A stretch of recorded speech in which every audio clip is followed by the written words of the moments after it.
Welcome to True Drew Podcast, your source for all things Nancy Drew. I'm your host, Avery, and on this podcast, we'll discuss everything from the Nancy Drew books, to computer games, to movie adaptations, and TV shows. Nothing is off the table. So if you're a True Drew, you'll definitely want to tune in for this podcast.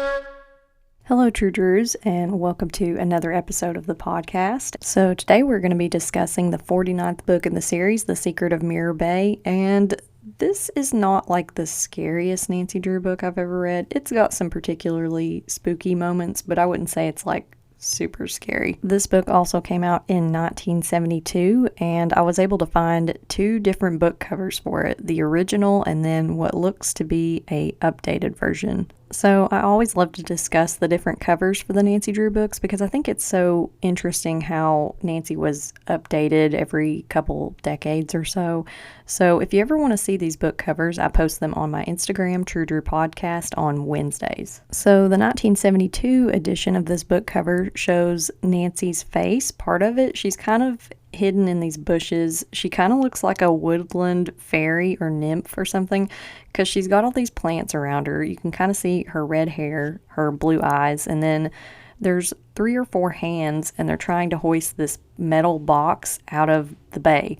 And it's pretty cool because this does kind of have a direct link to the plot in the story. This book cover has always kind of reminded me of A Midsummer Night's Dream too. I think it's just all the plant life on it and Nancy's just eyes and the way she looks. I don't know. It's just kind of mysterious. And then the second book cover that I found, wow, where do I even start? Because this one looks like it's probably from the 80s or 90s. Like Nancy's got the feathered bangs and hair and she's wearing like an oversized striped polo shirt, and there's a boat in the background and it looks like Nancy has just fallen off of it or almost been hit by it. And I love the detail on the boat. It says Indy 37 Nancy Drew. I thought that was kind of cool. But probably the funniest thing about this cover is Nancy doesn't even look like that scared. Like if I zoom in on her face, she looks like she's pretending to be scared, like like I'm posing for a picture. I think you'd be a little more terrified if you we're about to be hit by a boat, but that's just me. So I came up with a couple different cover spoofs, funny cover spoofs, and the first one is for the 1972 version, and I said, Nancy Drew in the case of the poison ivy. Like, I know this is an artist's rendering of Nancy, but like, I don't think I'd be that comfortable with all that plant and fauna like all around my face like that. It looks uncomfortable. And then the second cover spoof that I came up with for the second book cover edition, I said Nancy's ongoing problems with boats, because Nancy Drew has never been on or had an interaction with a boat where she didn't end up in some kind of imminent danger. But as far as giving these book covers a rating, I would probably give the original a 3.5 to 4 magnifying glass rating. It's a really interesting cover, and the second one I would probably just give a 2 because it's just funny. So now I'll go ahead and read some of the characters we see in The Secret of Mirror Bay. Up first we have Aunt Eloise. I love when Aunt Eloise gets to be in the books with Nancy, and we go to this cabin with her, so that's really cool. There's also Karen Jones, who is a camp counselor nearby at Mirror Bay. Johan Bradley, who works at the dock, and apparently his nickname is just Yo. Anne Armitage, who is a stilt walking teacher, or she's a teacher who stilt walks. She doesn't teach people to stilt walk, I should clarify. Officer Duffy, who I believe is a police officer.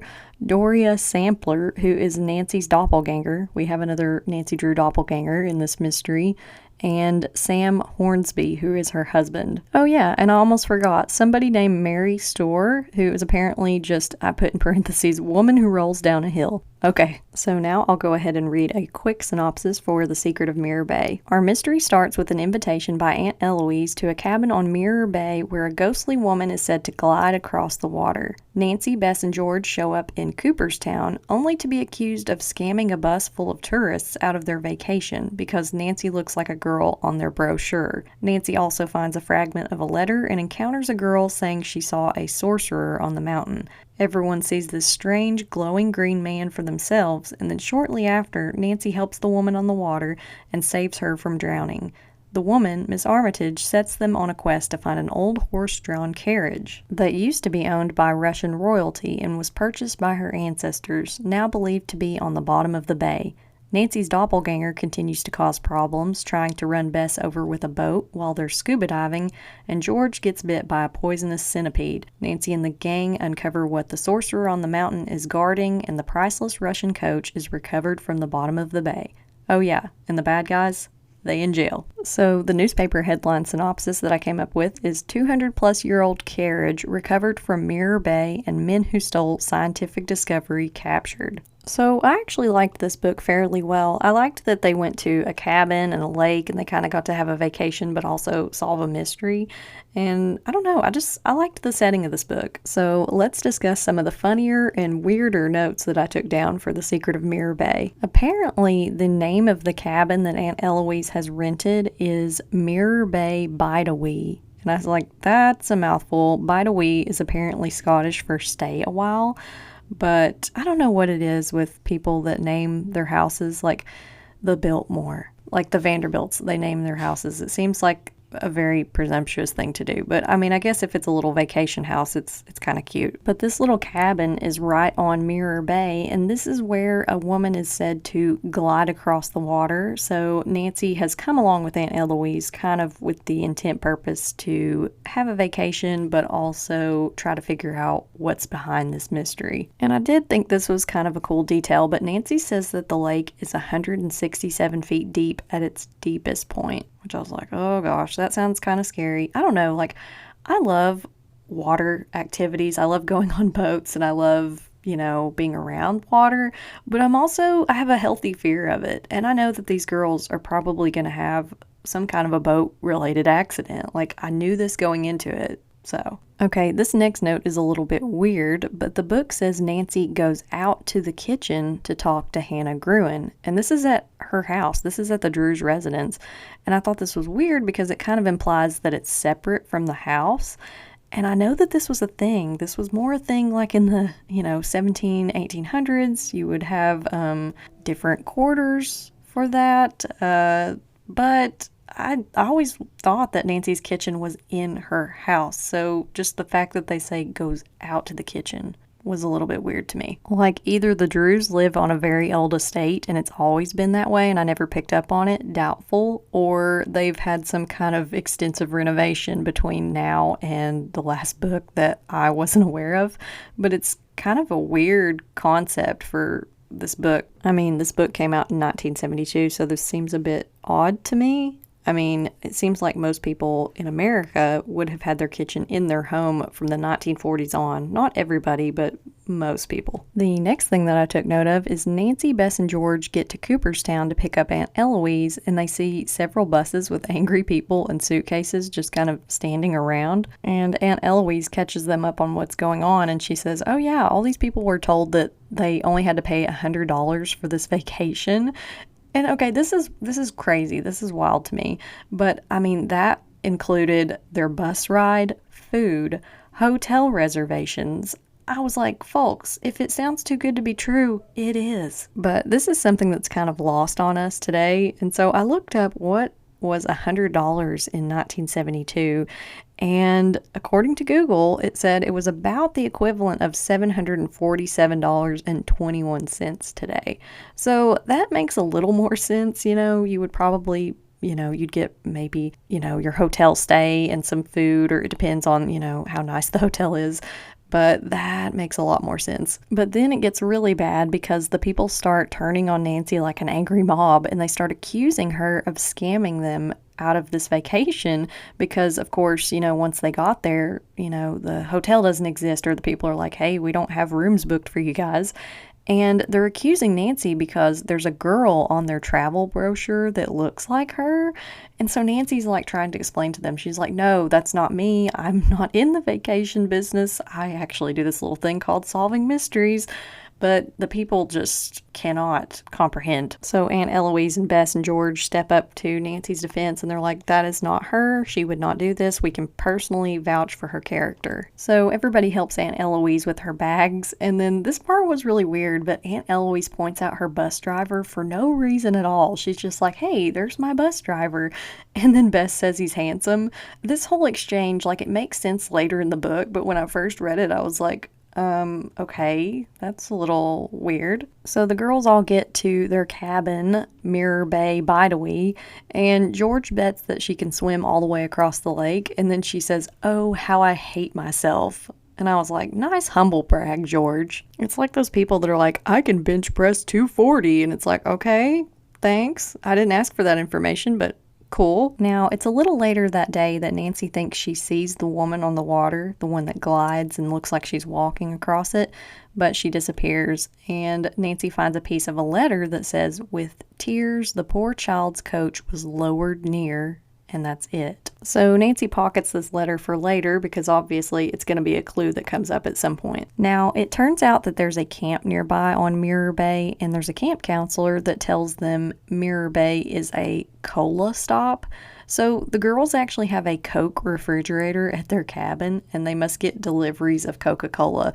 But I thought it was funny that they included this. Like, this it just dates it. Like, this was back in the day when people couldn't go a day without Coca-Cola. I have actually come across those old Coca-Cola coolers and the big vending machines, the vintage ones, in my thrifting and antiquing adventures, and they are pretty cool. Now, the next thing I took note of is Bess and George are playing in the lake, and George jokes and says she's gliding on the water, and she's teasing Nancy, but she's actually standing on Bess's shoulders. And Bess, of course, naturally is like, I want to stand on your shoulders next, George. And I think you know where this is going. But of course, George has to use this as a time to slam Bess and her weight. And she says, I may be strong, but I'd have to be Supergirl to hold your weight. I was like, oh my gosh, like, George never fails to amaze me at how much of a jerk she is. And then later, when Bess is helping Aunt Eloise with groceries and she gets excited about jam, George says, you sound like someone in an eating contest. Take it easy. Like, it's natural to be excited about food. I don't know why people are just so, like George. Or I should say, it's okay to be excited about food when you're of the male persuasion. I don't know why, like, women get such flack for being excited about things in general, but being excited about food, like, oh, that's a no-no. That's one thing I still cannot stand about these books is the constant fat shaming George directs towards Bess. And I should clarify something really quick. I know men experience this pressure too. It's not exclusively towards women, but this is, you have to remember, when these books were written, it was very much like, oh, women are very dainty and we have to have like appetites of a little bird or a rabbit, and it's just, it's sickening. So the next note that I wrote down is Nancy is speculating about the mystery, and Bess says, I just feel too vacation-y to figure out such a problem, and I have never felt something more in my life, like vacation-y. Like, you know what I mean? Like, you go on a trip and you get a work call or you get a text about work and you're just like, no, I don't want to deal with this. I am on my vacation. I'm in vacation mode. I feel too vacation-y to deal with this stuff right now. Bess Marvin and I are truly kindred spirits. Okay, so my next note just says the third chapter in this book is just called Yo, and I thought this was hilarious until I started reading the book, and then I was like, oh, Yo is actually Johann. It's this guy. It's literally his nickname, but I just thought it was funny. Yo. Chapter 3. So next, the girls are going to town with Aunt Eloise when they hear someone yelling for help, and this girl comes running down the mountain and says she saw a sorcerer, some green glowing guy, and the whole time I was just picturing either the Hulk or the Green Giant guy, but yeah, that's where my mind goes. So then the girls say he told her, go, do not return, or I will change your bones into stone so you will never walk again. That's a very specific kind of threat. I don't think he has the power to make that. But anyway, the girl's name is Karen Jones, which is, wow, the most generic name I've ever heard. And she's a camp counselor, and she was apparently looking for luminescent mushrooms up on the mountain. No comment. But she tells Nancy that someone named Johann Bradley, who works at the docks, told her about this sorcerer. And I don't know if your mind went where mine did, but if it did, we could totally be best friends in real life. But when she said Johann Bradley, who works at the docks, I heard the song Living on a Prayer in my head. Johann used to work at the docks. I am so stupid. Ugh, we're all living on a prayer, aren't we? So this is the guy that's nicknamed Yo, and I don't know, when she first gave us that information, when Karen was like, yeah, I learned about this sorcerer from Johann, I was like, oh, he's guilty.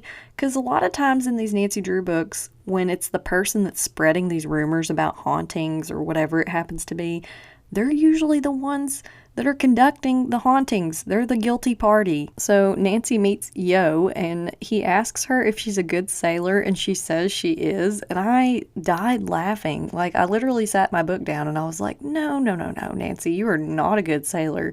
You're good at a lot of other things, but you're not good with boats. But then Yo gives her an ominous smile, and I was like, okay, that's kind of creepy. Like, is he gonna, like, put a hole in her boat or something? I mean, spoiler alert, this Johann guy actually turns out to be a really nice guy, and he's actually pretty helpful, but the whole mystery, I was like, should I trust this guy? Should Nancy trust this guy? I don't know. I was kind of flip-flopping back and forth. But anyway, Nancy and George take the sailboat out for a spin, and Nancy starts to talk about the history of the area, and she says that there was some guy named William Cooper who moved his family from New Jersey, and his wife refused to leave her chair, so he lifted her in the chair and put them both in a wagon. Yuck. Well, it wouldn't be an old story or local lore without a man forcing a woman to do something she doesn't want to do. Like, she didn't want to move, apparently, but George says, if my husband ever dared to do that to me, I wouldn't speak to him for a month. And I kind of have to agree with George on this one. And then George starts talking about some other local person. She doesn't give their name, I don't think, but she says, oh yeah, this guy had 21 kids. I was like, that's a whole third grade class. That is crazy. But while Nancy and George are out on the sailboat, they also help some kids who lost their paddles and ask them about the sorcerer and the mountain, and they say they've heard a buzzing noise up there. Weird. My first thought when this detail was mentioned was when we read the clue of the broken locket. The revised version, they talk about this buzzing noise in this the Pudding Stone Lodge, and it turns out to be they're pirating music. Yeah, they're making records illegally. So I was like, oh, is this something similar? But it's something completely different. My next note is another instance of George being mean to Bess, because Bess acts like she's going to get a second piece of cake, and George says, pretty soon you'll look like a sweet roll. I just, if someone was in my life like this that was just constantly making comments about my appearance, I would have to be like, look, this is not okay. We're not doing this anymore. You're going to be nice to me or not say anything at all. Like, it's just, I feel so bad for Bess. So it's at this point in the book when everyone goes up the mountain and this guy tries to convince them not to go any further. They are just going up the mountain and this guy is coming down towards them and he's like, I don't think you should go up there. But they hear a whistle a little while later and Nancy thinks it was a warning signal between that guy and someone else further up the mountain. And they see the green man appear and he says, I am the sorcerer. Return to your cabin at once. Trouble there. So Nancy and everybody else is like, oh crap, we better go down there and check it out. And of course, nothing is wrong with their cabin. It was just a way to get them away. But it's as they're going back down to the cabin that Nancy notices there's a lot of fireflies on the mountain. And I thought this was interesting because I don't know. What do you guys call them? In the South, we call them lightning bugs, or at least they do around here where I'm from. I've heard of them called fireflies, and I think there's even weirder names for them. But anyway, just a random bit of fun facts when it comes to regional names for things. Okay, so finally, Nancy sees the woman on the water again, and it turns out that she's on stilts. So the stilts get stuck between a rock, and Nancy jumps in to save this woman from drowning because she is struggling. Nancy sees her go underwater, and she doesn't resurface. So Nancy pulls the woman up onto the bank, and her name turns out to be Miss Armitage, and she explains she can't swim, and she was looking for an ancestor's possession. Now, first of all, if I couldn't swim, you would not see me on stilts out in the bay, but this also kind of just proves how important this artifact is to her, I guess, but still, not the brightest crayon in the box, but okay. But apparently Miss Armitage, this ancestor of hers, had a daughter who died, and she wanted to get rid of everything that reminded her of her, which is really sad. So this ancestor took the girl's little horse-drawn coach, or carriage, which used to belong to Russian royalty. Like, she just throws that out there like it's no big deal. And it's put in a waterproof box and lowered into the bay.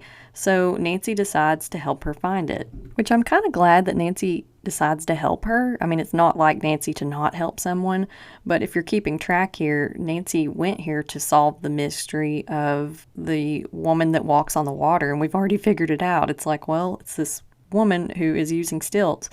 But now we have this mystery of finding the coach, figuring out who Nancy's doppelganger is and why she's selling fake vacation packages to people, and what the deal is with this glowing green man on top of this mountain. You know, just your typical mysteries. It's just another Tuesday for Nancy Drew. So the girls get some scuba gear and go to a museum where they see the girl that resembles Nancy stealing someone's purse. So Nancy insists her innocence, and the purse owner says Nancy has a pretty kind face and the thief has a hard one.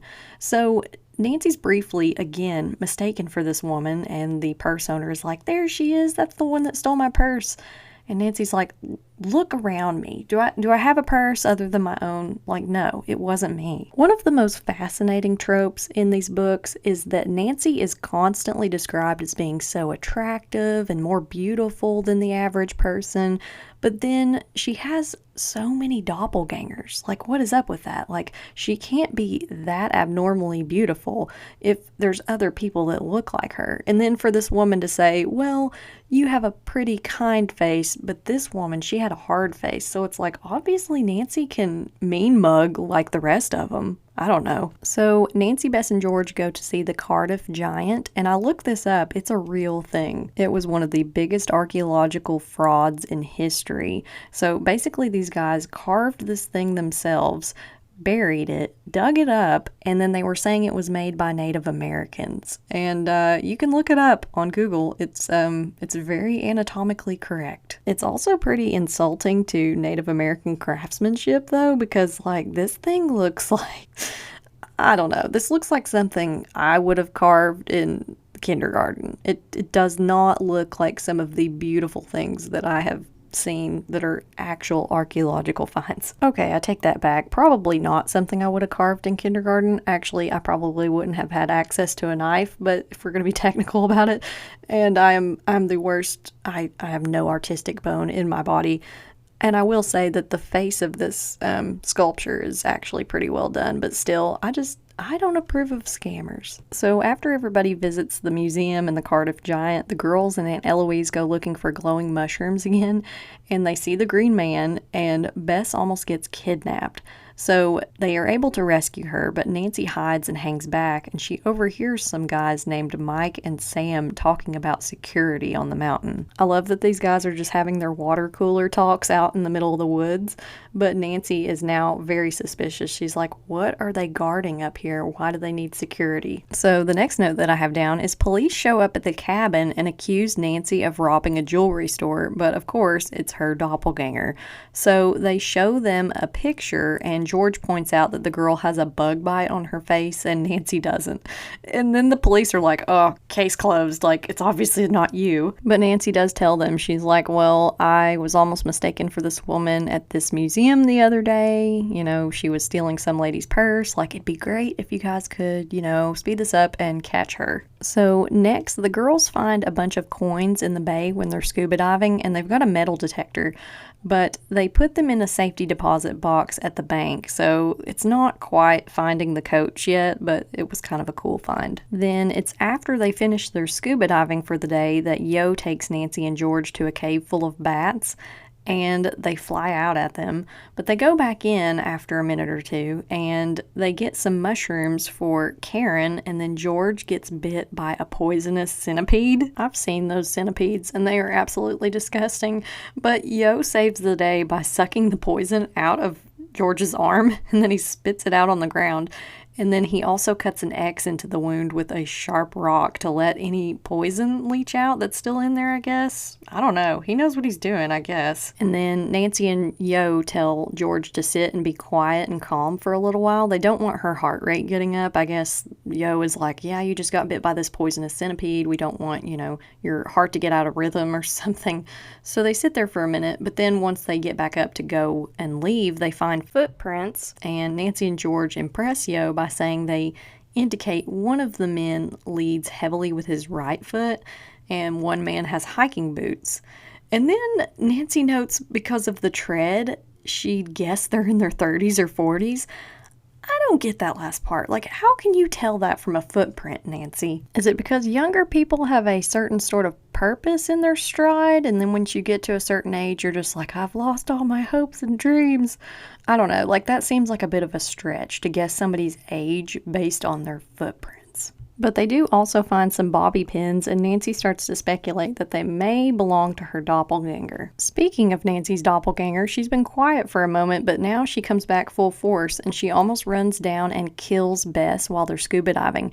So Bess comes up from going down to the bottom of the bay to look for things, and this boat just is running full tilt towards her, and she's just barely able to go underwater and avoid it. The doppelganger, of course, gets away again, and the girls find a piggy bank full of pennies, so it's kind of anticlimactic. They keep finding other things other than this carriage they're looking for. So later, Nancy, Bess, and George take a break from scuba diving, and they go to a toy museum, and Nancy finds a valentine on display that says, "Ever faithful to thee, in the memory of the little lass, her lovely pony coach lying neath the glimmer glass."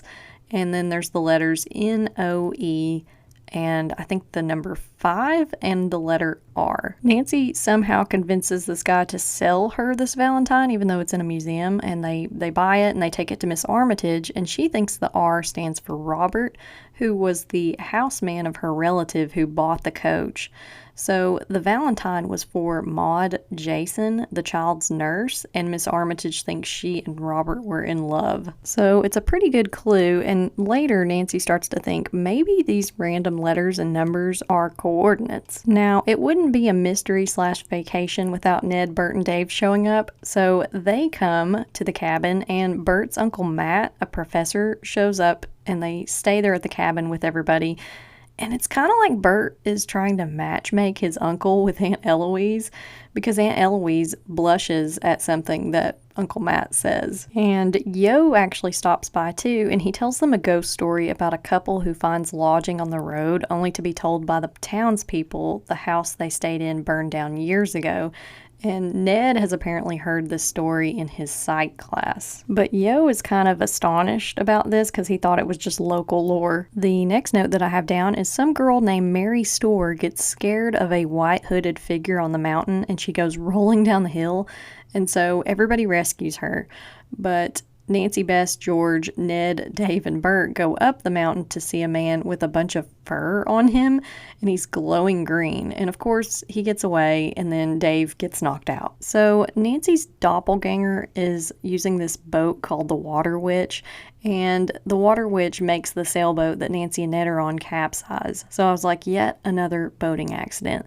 But they're able to figure out from Yo who is renting the Water Witch, and he tells them it was rented by someone named Michael Welch. So Nancy's like, maybe the Mike and Sam that we heard on the mountain earlier. So this next thing that I wrote down I just thought was kind of funny, but Bess and Dave are making lunch, and Bess asks Bert if it's okay, and he says, okay plus, like it's better than okay. So next, Nancy and Ned get invited to race their sailboat, but before they can go, Bess says all their purses have been stolen. So everyone runs in the house, and when they come back out, the sailboat has been stolen. And Yo comes along and takes them right to it and helps them. And I said again, at this point in the story, I was like, I don't trust this guy. He comes around at the, worst of times, but he's also there to help out. Like, I wasn't very sure about him, but I said he's always in the right place at the right time. So Miss Armitage says a man broke in her house and stole part of the important letter. So that is something that I didn't mention earlier, but the letter that Nancy found was Miss Armitage's. So that connection was made when she saved her when she was drowning in the lake. But apparently this guy tried to steal part of the letter and take the valentine, and she was just coming back from the store, so she threw her groceries at him. And I don't know why I thought this was so funny, but I was like, she gave him the groceries. Like, I feel like that could be really cool slang. I don't know, like she gave him a 1-2 punch, like she gave him the groceries. I don't know. It's probably not going to catch on. So next in the story, everyone goes to the Baseball Hall of Fame, which is very nearby in Cooperstown. And Babe Ruth, Lou Gehrig, and Leroy Satchel Paige are mentioned, which I thought was cool because a lot of times we don't get mentionings of actual historic figures or people in real life. But Nancy says she loves Leroy Paige's quote, "Don't look back, something might be gaining on you," says the girl who is constantly being chased by villains. Okay, so remember how Aunt Eloise pointed out her bus driver at the beginning of the book and it was kind of weird? So at this point, Nancy jumps on the bus to talk to Aunt Eloise's bus driver because she's like, well, he dropped all these people off and these are the people that were saying they were scammed out of a vacation. Maybe there's some kind of a connection here. And so he thinks she's her doppelganger, and Nancy asks if he knows her evil twin's name, and apparently it's Doria Sampler. And that sounds so made up, like Donna Samples, Jane Smith. Like, it sounds like something you would see on, like, those fake postcards that you get in the mail. But her husband is Sam Hornsby, the Sam that was mentioned up on the mountain. So then George starts chanting, "Sam, Sam, the green man, avoid Nancy Drew if you can." So next, they actually encounter Doria in the woods and everybody surrounds her and they interrogate her. And then Uncle Matt speaks up and says he knew some scientists, Michael Brink and Samuel Jones, who stole some important scientific information about fireflies. They were conducting, I think he calls it cold science or something. They're trying to figure out how these fireflies are able to sustain this light within themselves. But Doria gets taken by the police, and Nancy, Ned, and Uncle Matt find a trap door in the ground and a chest full of stolen papers on firefly technology and studies. You know, it's really weird, but I remember a local university where I live conducting studies like this. They actually sent out these things where they were like, hey, if you can catch all these lightning bugs for us, we'll pay you for them. And I remember as a kid doing that. I remember catching all these little lightning bugs and sending them away in a big, Pepsi 2-liter. And so it is definitely a thing. I believe it, but it's just so funny that that's what they're protecting up on this mountain. So the bad guys do briefly get away, but they are captured right after this. The next thing that I wrote down is Bess says she overheard Uncle Matt say he wanted to take Aunt Eloise on a date.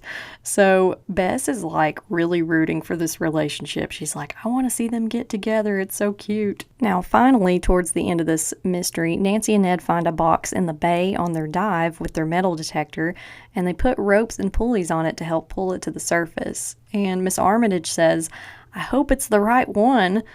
And I was like there's more than one huge box at the bottom of this bay holding a carriage. I see what she's saying because they keep finding piggy banks and other things, but I'm like, it's a huge box. I don't think it's a missile. And the last two notes that I have down, Yo turns out to be a good guy after all, and Nancy finds the coach, so she gets the key to Cooperstown. Now on to the What's Cookin' segment of this podcast. Hannah Gruen wasn't along for the ride for this mystery, but Aunt Eloise and Nancy, Bess, and George made quite a few meals here at the cabin. So I wrote down fruit and cottage cheese salad. Not sure about that one. Baked chicken and a chocolate roll. Cheese and fruit. Cheese souffle, ham sandwiches, corn on the cob, tomato salad, and strawberry mousse. Sponge cake. Coffee, bacon, eggs, and toast. Cream of tomato soup. Ham and cheese sandwiches, and watermelon. Man, they really did get the groceries. And for the things that I said Nancy could add to her resume, I said she was a footwear footprint specialist. She could determine the type of shoes and apparently how old the people were wearing them. And she's also a diving diva. She went scuba diving a lot in this book. Now let's discuss the things I liked about The Secret of Mirror Bay and the things I didn't like. So I really liked that this book had some fun vacation-y, to use Bess's word, vibes. It was just a fun mystery at a cabin. We got to go out on this lake. I really enjoyed that. And then the things I didn't like, I was like, fireflies? Really? I get it. Some of the science-y type of discoveries, I'm like, I know it'd be very valuable in the world, to be able to use that kind of technology, but I don't know. Give me a nice sparkly necklace any day. I like treasure. And we did get kind of both sides of that in this mystery. We had the firefly technology that was discovered, and then we also had found the coach at the bottom of the bay. But I said I did find it hard to believe that the coach was still protected in that container, no matter how watertight it was. I was like, because this was presumably put down there in the 1800s. I don't know. It's possible, I guess. So the book grading that I gave for The Secret of Mirror Bay is 3 magnifying glasses. I thought it was a pretty good mystery. It wasn't the best and it wasn't the worst, so usually that's where I go, is in that middle range. So for next week's episode, we're going to be talking about the Double Jinx mystery. So if you like taxidermy animals and aviaries, then you won't want to miss this one. Until next time, thank you for listening to this episode of True Drew Podcast. Can't get enough of the podcast? Then check out my subscription series, True Drew Files, available on Apple and Spotify. For Nancy Drew books and merchandise, you can check out my website, www.truedrewpodcast.com. For business inquiries, you can contact me at truedrewpodcast@gmail.com, or you can connect with me on Instagram at True Drew Podcast.